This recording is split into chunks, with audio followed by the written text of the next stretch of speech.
I think what is this video about is something that everyone has a similar experience with something else or at somewhere else of life. For example, you have your daily routine. For breakfast, you just eat some vegetables, ham, butter, cheese, and finally 2 pieces of bread. And that's technically a sandwich. Yes.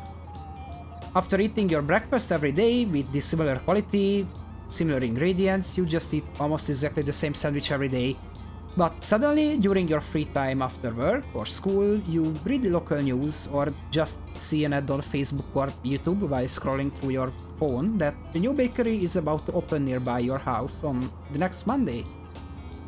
Your first thoughts can be, I don't care, or I might just give it a try to finally taste something else, or just try out something new in your life.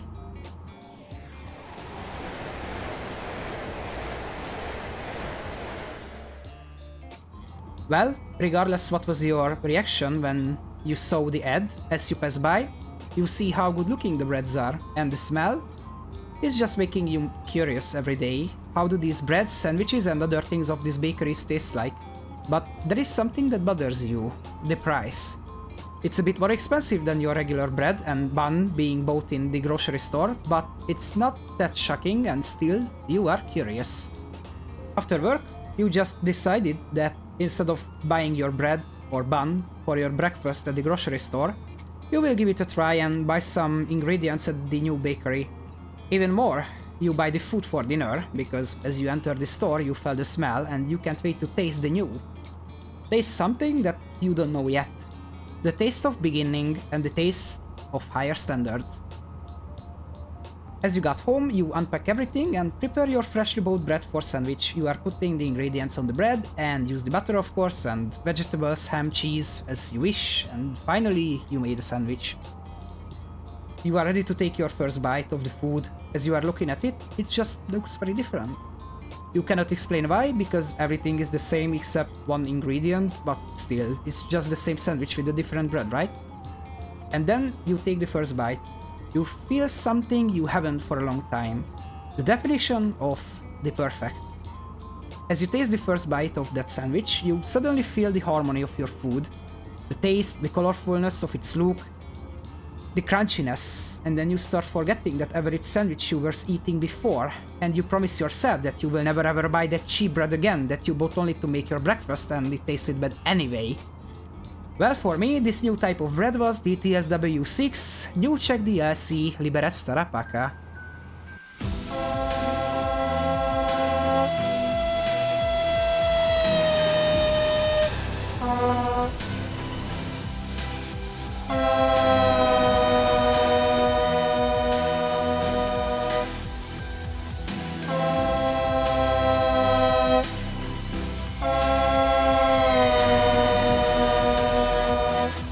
When this new Czech DLC got announced, I had concerns about the quality, the gameplay, the sounds and everything, as usually content that is not from the regular trio ends up being worse or just as regular as the other ones.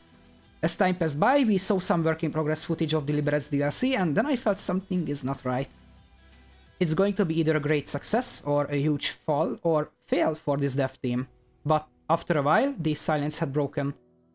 Preview stream was being announced and I couldn't wait to see it. What quality does this DLC represent, or how high are the bars for others, and how does it satisfy my expectations? And then preview stream started. At the first 20 minutes of the gameplay, I could tell that it's something I haven't seen for a while. Or even better, I haven't seen yet in this game. Days were passing by and suddenly it was the release day. Clocks are ticking slower and slower as we approach this Steam release time. Meanwhile, console players were already enjoying the new route and the new vehicles. I was playing with the DBBR 101 expert to warm myself up, and somehow the timetable that just usually passes by when I play on it, it didn't want to pass. You know, curiosity is on high level, and it's so high that I didn't feel for a long time before for this game. I was about to stream that day, so fingers crossed that nothing comes up, no issue, and I can stream in peace. And suddenly the time has come. 40 euros spent, and then before the stream, I quickly completed all the tutorials to not look like an amateur wasting the time. You know, figuring out how to start up everything properly. Somehow I didn't manage to stop at the red signal with a freight train, but let's just move on. After the stream, I felt something. I wanted to play the game more, but I was very tired as it was 11 PM for me, so I was like, okay, probably the next day. So, on the next day, I was playing with the game, and I had to realize that I took the bite of something that I didn't know I was starving for a long time, or at least not at that degree. So, for 40 euros I was expecting something that is very similar to Mittenwaldbahn or Niedertalbahn, and then I realized that we got something even way better. The quality of the new rolling stock, the details, the sounds and the scenery. And why is this DLC? Because it brings so many new things. Because the sounds are great, you can hear everything on the locomotive or in the railcar, everything has a sound, even the EP valves of the horn sounds perfect, the contactors in the engine room, everything.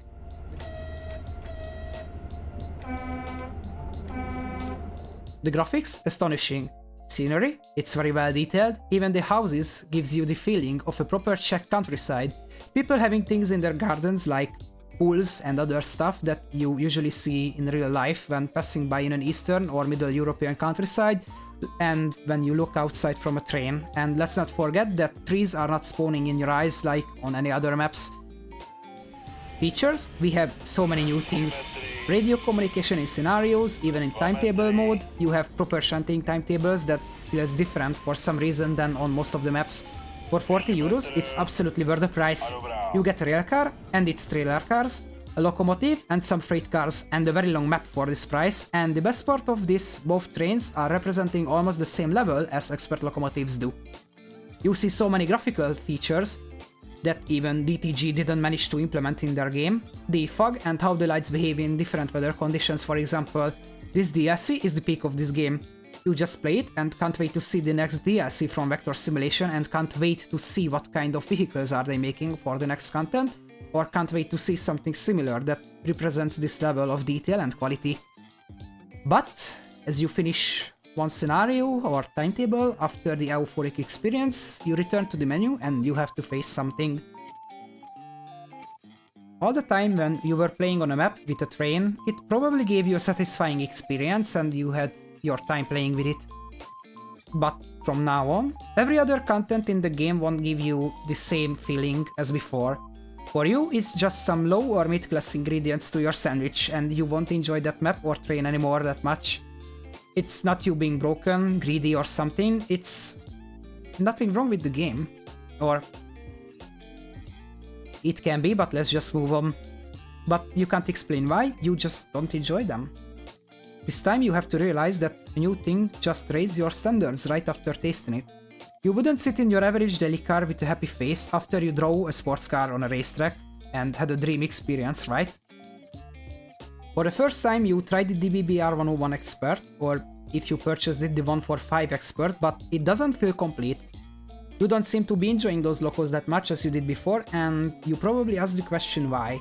Is it the locomotive not being detailed that much? Well, no.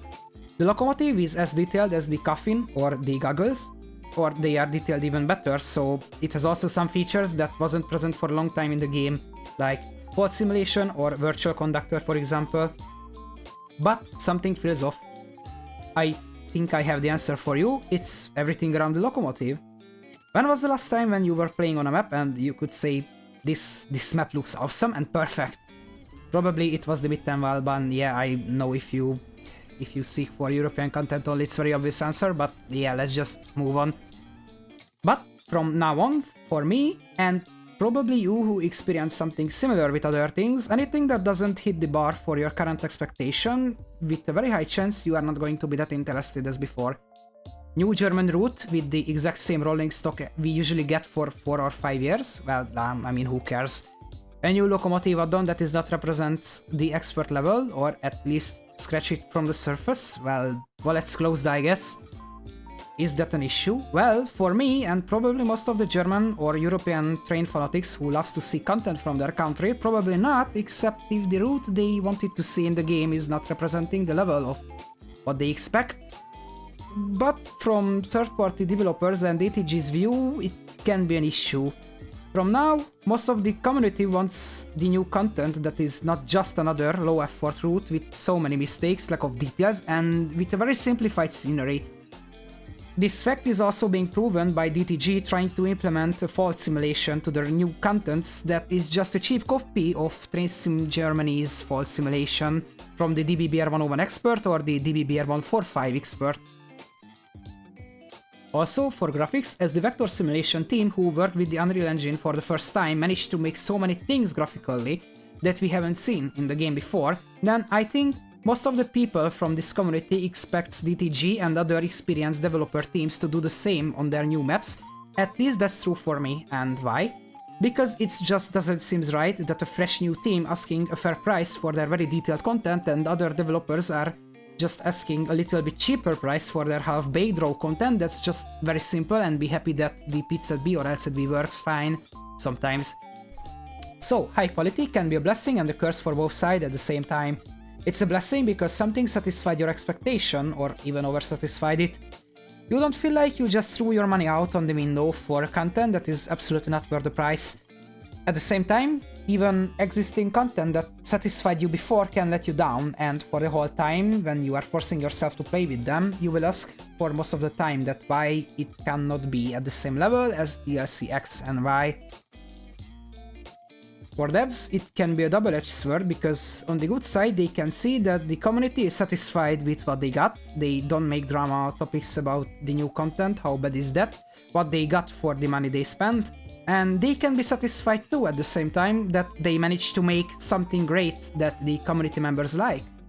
On the other hand, expectation bar is being raised for most of the community member, and now everyone else has to reach the quota for this level, or else only a very low amount of people are going to be interested in the new contents, and frankly speaking, after the 101 expert and Mitten Waldbahn, most of the new content couldn't get me hyped until this point, so what I can hope is that other developers will raise the bar as soon as possible in their content, because it's just sad to see getting more content, yet not detailed and satisfying enough to hype other people up. Dámy a pánové, následuje stanice. Rychno, u Jablonce nad Nisou. Does it have an overall impact? Yes, people who enjoys this high quality content that much probably will seek for content like this.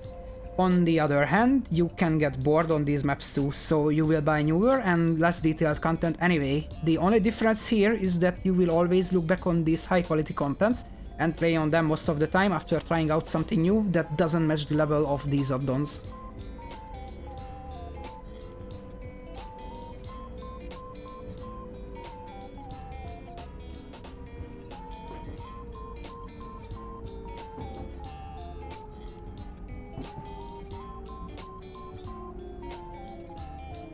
Okay, so by the end of this video, I would like to thanks for Vector Simulation for making this new type of content. I really like it and it's very good. And also can't wait for their next add-on in this game.